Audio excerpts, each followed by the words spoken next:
എല്ലാവർക്കും വിദ്യാസ് കിച്ചണിലേക്ക് സ്വാഗതം. അപ്പോൾ നമ്മുടെ ഇന്നത്തെ റെസിപ്പി എന്ന് പറയുന്നത് നല്ല പഴുത്ത നേന്ത്രപ്പഴമൊക്കെ വെച്ചിട്ടുള്ള എണ്ണയിലൊന്നും മുക്കി പൊരിക്കാതെ നല്ലൊരു സ്നാക്കിൻ്റെ റെസിപ്പിയാണ്. നോമ്പ് തുറക്കുമ്പോഴോ അല്ലെങ്കിൽ കുട്ടികൾ സ്കൂൾ വിട്ട് വരുമ്പോഴൊക്കെ നമുക്ക് കൊടുക്കാൻ പറ്റുന്ന ഒരു റെസിപ്പിയാണ്. അപ്പോൾ നമുക്ക് എങ്ങനെയാണ് തയ്യാറാക്കാൻ നോക്കാം.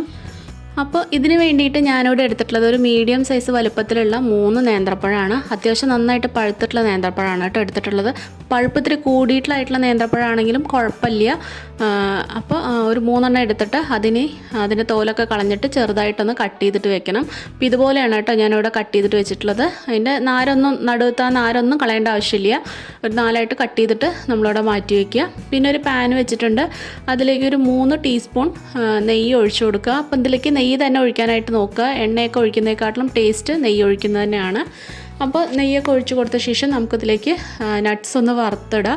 ഇതിലേക്ക് ഞാനിപ്പോൾ ഇട്ടിരിക്കുന്നത് കാഷ്യൂ നട്ട്സാണ്. നിങ്ങളുടെ കയ്യിൽ ബദാമോ കാഷ്യൂസോ ഏത് നട്ട്സാണ് ഉള്ളത് വെച്ചാൽ ആ നട്ട്സ് ഇട്ടിട്ട് ഒന്ന് കളറ് ചേഞ്ച് ആവുന്നവരെ നന്നായിട്ടൊന്ന് വഴറ്റിയെടുക്കുക. അപ്പോൾ അത്യാവശ്യം നന്നായിട്ട് കളറൊക്കെ ഒന്ന് മാറി വന്നിട്ടുണ്ട്. ഇനി നമുക്കിതിലേക്ക് നമ്മൾ നേരത്തെ അരിഞ്ഞ് വെച്ചിട്ടുണ്ടായിരുന്ന ആ നേന്ത്രപ്പഴം നമുക്കിതിലേക്ക് ഇട്ട് കൊടുക്കാം. ഇനി ഇതും കൂടി നമുക്ക് നന്നായിട്ടൊന്ന് ഈ നെയ്യിൽ നന്നായിട്ടൊന്ന് മൂപ്പിച്ചെടുക്കണം. ആ നേന്ത്രപ്പഴത്തിൻ്റെ ഒരു പച്ചതൊക്കെ ഒന്ന് വിട്ട് കിട്ടിയിട്ട് ആ നെയ്യിൽ കിടന്നിട്ട് നന്നായിട്ടൊന്ന് വഴറ്റിയെടുത്ത് കൊടുക്കുക. അപ്പോൾ ഒരു 5 മിനിറ്റോളൊക്കെ വേണ്ടി വരും കേട്ടോ. ലോ ഫ്ലെയിമിൽ വെച്ചിട്ടാണ് ഞാൻ ചെയ്യുന്നത്. അപ്പോൾ ഒന്ന് വഴണ്ട് നന്നായിട്ട് വരുന്ന സമയത്ത് ഇതുപോലെ ഒന്നിങ്ങനെ ഉടച്ചുടച്ച് കൊടുക്കുക കേട്ടോ. ഈ നമ്മുടെ എന്ത് വെച്ചിട്ടാണ് ഇളക്കണമെന്ന് വെച്ചാൽ ആ ചട്ടുക എന്താ വെച്ചിട്ട് ഇങ്ങനെ ഉടച്ചുടച്ച് കൊടുക്കുക. നന്നായിട്ടൊന്ന് ഉടച്ചൊക്കെ കൊടുത്ത ശേഷം നമുക്കിനി ഇതിലേക്ക് നമ്മൾ ചേർക്കാൻ പോകുന്നത് ഒരു 1/4 കപ്പോളം ചിരകിയ തേങ്ങയാണ് കേട്ടോ നമ്മളിതിലേക്ക് ചേർക്കാൻ പോണത്. അപ്പോൾ 1/4 കപ്പാണ് കേട്ടോ ഞാൻ ഇതിലേക്ക് എടുത്തിട്ടുള്ളത്. അപ്പോൾ അത് മുഴുവനായിട്ട് നമ്മളിതിലേക്ക് ചേർത്ത് കൊടുക്കുക.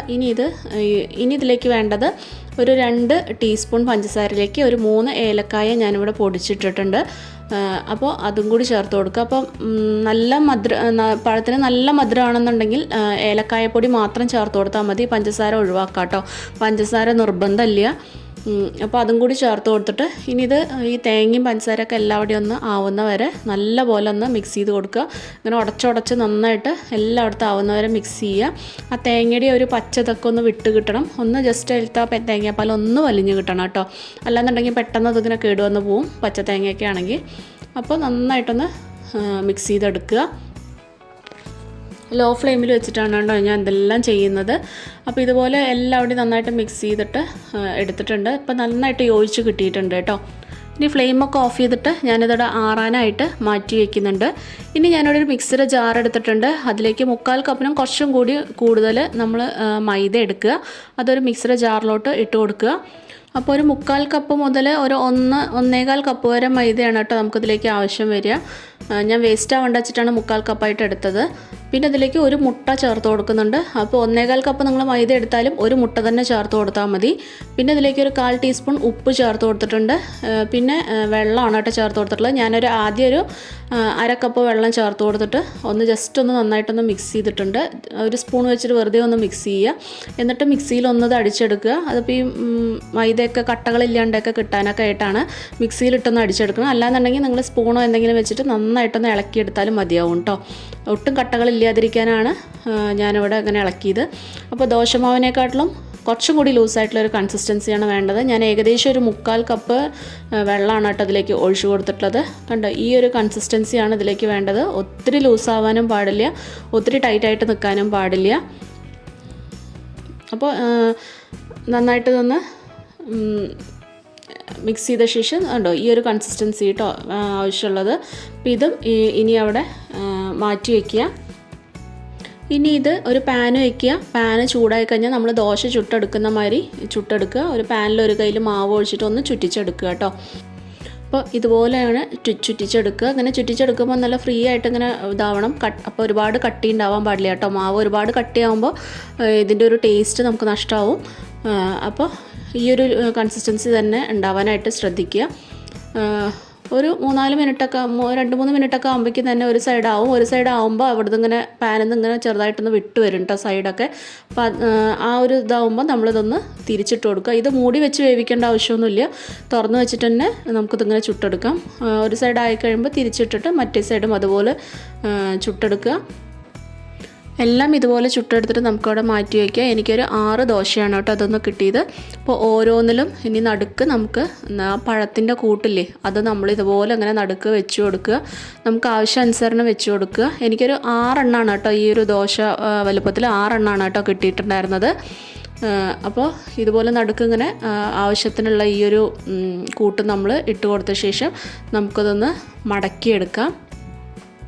അപ്പം ഞാനിവിടെ നമുക്ക് ആവശ്യത്തിനുള്ള ഫില്ലിങ്സ് കൊടുത്തിട്ടുണ്ട്. അപ്പോൾ ഇതിന് കണക്കൊന്നും ഇല്ല കേട്ടോ, അത് നമ്മുടെ ഇഷ്ടാനുസരണം നോക്കിയിട്ട് വെച്ച് കൊടുക്കുക. എന്നിട്ട് ഇതുപോലെ 4 സൈഡിൽ നിന്നും നമുക്ക് മടക്കി കൊടുക്കുക. ഇത് ഒട്ടിക്കേണ്ട ഒന്നും ആവശ്യമില്ല കേട്ടോ, കാരണം ഇതല്ലാണ്ട് തന്നെ അവിടെ ഒട്ടി നിന്നോളും. ഇനിയിപ്പോൾ ഇൻ കേസ് ഒട്ടി നിന്നില്ല എന്നുണ്ടെങ്കിൽ ഒരു സ്പൂൺ മൈദയിൽ കുറച്ച് വെള്ളം ഒഴിച്ചിട്ട് ഒന്ന് മിക്സ് ചെയ്തിട്ട് ഒന്ന് ഒട്ടിച്ച് കൊടുത്താൽ മതി. അങ്ങനെ ഒട്ടിക്കേണ്ട ആവശ്യം വരാറില്ല, എപ്പോഴും ഇങ്ങനെ ഒട്ടി നിൽക്കും. ചൂടുണ്ടെങ്കിലും ചൂടില്ലെങ്കിലും അതവിടെ ഒട്ടി നിന്നോളും കേട്ടോ, ആവശ്യം വരാറില്ല. അപ്പോൾ ഇതുപോലെ അങ്ങനെ ഒട്ടിച്ചെടുത്തിട്ട് നമുക്ക് അതും അവിടെ മാറ്റി വയ്ക്കുക. ഇത് കുട്ടികളൊക്കെ സ്കൂൾ വിട്ട് വരുമ്പോൾ 1-2 കഴിക്കുമ്പോൾ തന്നെ അവരെ വയറ് ഫില്ലാവും. അപ്പോൾ നല്ലൊരു സ്നാക്കാണ് കേട്ടോ കഴിക്കാനായിട്ട്, കുട്ടികൾക്കും മുതിർന്നവർക്കും ഒക്കെ കഴിക്കാനായിട്ട് നല്ലൊരു സ്നാക്കാണ്. അപ്പോൾ നിങ്ങൾക്ക് മൈദ താല്പര്യമില്ല എന്നുണ്ടെങ്കിൽ ഗോതമ്പ് പൊടി വെച്ചിട്ടും ഇത് ചെയ്യാം കേട്ടോ. ഏത് വെച്ചിട്ട് വേണമെങ്കിലും നമുക്ക് ചെയ്തെടുക്കാം, മൈദ തന്നെ വേണമെന്ന് നിർബന്ധമില്ല. അപ്പോൾ ഞാൻ എല്ലാം ഇതുപോലെ ചെയ്തിട്ടുണ്ട്. അപ്പോൾ 6 എണ്ണം എനിക്കിതുപോലെ കിട്ടിയിട്ടുണ്ട്. ഒരു കുറച്ച് ആ പഴത്തിൻ്റെ കൂട്ട് ബാക്കി വന്നിട്ടായിരുന്നു, ഒരു 2 എണ്ണത്തിനുള്ളത് ബാക്കി വന്നിട്ടുണ്ടായിരുന്നു പഴത്തിൻ്റെ മിക്സ്. അത് ഞാൻ കട്ട്ലറ്റിൻ്റെ ഷേപ്പിലാക്കിയിട്ട് അതവിടെ മാറ്റി വെച്ചിട്ടുണ്ട് കേട്ടോ. ഈ ഒരു ദോശമാവ് ഇല്ലാണ്ട് കട്ട്ലറ്റിൻ്റെ ഷേപ്പാക്കിയിട്ട് അതവിടെ ജസ്റ്റ് ഒന്ന് ചുട്ടെടുക്കാനായിട്ട് അവിടെ മാറ്റി വെച്ചിട്ടുണ്ട്. അപ്പോൾ ഒരു പാനിൽ വീണ്ടും ഞാൻ കുറച്ച് നെയ്യ് ഒഴിച്ച് കൊടുത്തിട്ടുണ്ട്. ഇനി ഇത് ഓരോന്നായിട്ട് നമുക്കിതുപോലെ വെച്ചിട്ട് 2 സൈഡും നമുക്ക് നന്നായിട്ടൊന്ന് മൊരിയിച്ചെടുക്കണം. അപ്പോൾ ഡീപ്പ് ഫ്രൈ ഒന്നും ചെയ്യേണ്ട ആവശ്യമില്ല, ജസ്റ്റ് കുറച്ച് നെയ്യ് ഒഴിച്ചിട്ട് ഉണ്ടാക്കിയെടുത്താൽ മതി. ഇപ്പോൾ കുട്ടികൾക്കൊക്കെ ആയതുകൊണ്ടാണ് ഞാൻ കുറച്ച് നെയ്യ് കൂടുതൽ ഒഴിക്കുന്നത്. നമ്മുടെ ഇഷ്ടത്തിനനുസരിച്ച് നെയ്യിൻ്റെ അളവൊക്കെ കുറയ്ക്കുകയും ചെയ്യാം കേട്ടോ. ഇപ്പോൾ കൂടുതൽ ഇതിന് ഈ ഒരു സ്നാക്കിന് നെയ്യ് തന്നെയാണ് ടേസ്റ്റ് എണ്ണ ഒഴിക്കുന്നതിനെക്കാട്ടിലും. ഇനി 2 സൈഡും ഈ ഒരു കളറാവുന്ന വരെ നമ്മൾ ഇത് മൊരിയിച്ചെടുത്തിട്ടുണ്ട്. ഇപ്പോൾ ഈ ഒരു സ്നാക്ക് റെഡി ആയിട്ടുണ്ട്. അപ്പോൾ ഇത് കുട്ടികൾക്കൊക്കെ ആണെങ്കിലും കാണുമ്പോൾ ഒരു പപ്സിൻ്റെയൊക്കെ ഒരു ഇതായിട്ട് തോന്നും ചെയ്യും. അപ്പോൾ അവർക്ക് കഴിക്കാനൊക്കെ ആയിട്ടുള്ളൊരു ടെൻഡൻസി ഉണ്ടാവും. അപ്പോൾ ബാക്കി വന്ന പഴം 2 എണ്ണം കുറച്ച് ഞാൻ 2 കട്ട്ലറ്റിൻ്റെ ഷേപ്പിലാക്കിയിട്ട് 2 സൈഡൊന്ന് മൊരിയിച്ചെടുക്കണമുണ്ട്. അപ്പോൾ മൈദയൊന്നും ഇടാൻ താല്പര്യമില്ലാത്തവർക്ക് ആ പഴത്തിൻ്റെ മിക്സ് മാത്രമായിട്ടും നമുക്ക് കുറേശ്ശെ ഒരു പാത്രത്തിലാക്കി കഴിക്കാം. ഒന്ന് ഉണ്ടാക്കിയിട്ടോ അല്ലെങ്കിൽ കട്ട്ലറ്റിൻ്റെ ഷേപ്പിലോ ആക്കിയിട്ട് കഴിക്കാം. അപ്പോൾ അതൊക്കെ നമ്മുടെ ഇഷ്ടം. അപ്പോൾ തീർച്ചയായിട്ടും എല്ലാവരും ഒന്ന് ഉണ്ടാക്കി നോക്കിയിട്ട് നിങ്ങളുടെ ഫീഡ്ബാക്കൊക്കെ ഒന്ന് പറയൂ. കണ്ടു നോക്കിയിട്ട് ഇഷ്ടമാവുകയാണെങ്കിൽ മറ്റുള്ളവർക്കൊക്കെ ആയിട്ടൊന്ന് ഷെയർ ചെയ്ത് കൊടുക്കാനും ലൈക്ക് ചെയ്യാനും സബ്സ്ക്രൈബ് ചെയ്യാനും മറക്കരുത്. അപ്പോൾ വീണ്ടും നമുക്ക് നല്ല നല്ല റെസിപ്പീസായിട്ട് വീണ്ടും കാണാം. Take care, by.